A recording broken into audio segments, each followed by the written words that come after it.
We've added a new report to help you with doing your payments. If you click on the report button and you click on purchase reports and then you click on purchase invoices. So you'll see here is a list of your purchase invoices and it's defaulting to the ones that are unpaid or partially paid. You can also choose by due date and you can choose your date range here. Now, I'm mostly you'd be leaving your date range as is, as long as you're in your current accounting year, because it'll give you what are the invoices up to today that you need to pay. So when I scroll down though, here's the problem. I'm looking at, so SSE Electricity, I pay them by direct debit. I pay Apple by card, Google by card, KWD I need to do an EFT for, all right. Same as Cavan & Co, Boyles. But Boyles, I've got credit terms on. So there's a few issues with just showing a list of outstanding invoices. What you can do in this report, if you go on the left-hand side, I can now filter by payment type.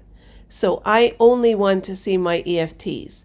If I click on EFT, great, now I don't have all that clutter in there judging me just because I haven't done my credit card reconciliation yet. I've only got the invoices that I need to pay by EFT.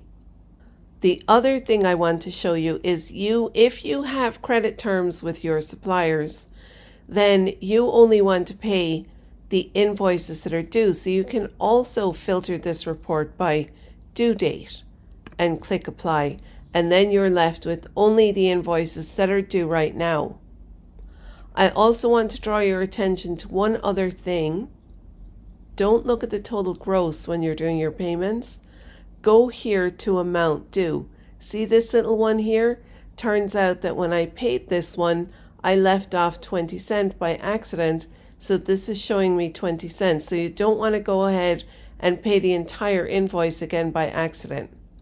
So make sure what you're paying is only what's due. Okay, so now I'm going to show you how to set it up so you just end up like I did with a nice list only of the people that you owe right now. If you go back to SortMyBooks and you go to purchases and suppliers, click on any supplier. So I'm going to pick Apple and I click on financial. There's this payment type ID here. And if you click the drop down, you choose how do you pay them. So you can choose debit card, direct debit, EFT. EFT is the one that's going to show up on your payments list. The other ones will not. So we can leave Apple with debit card. And I'm going to go on to Boyles Hardware, click financial, and I've them on EFT. The other thing I want to draw your attention to is your credit terms. If you have a supplier that you have credit terms with, it could be 30 days, it could be 60 days. Make sure when you set them up in SortMyBooks, or even go back and change them now, put in their credit terms. That way, when you put in a purchase invoice from that supplier, it'll automatically default the due date to their whatever is on their credit terms. And then you can filter your report here by due date and make sure that you're taking the credit terms that are available to you.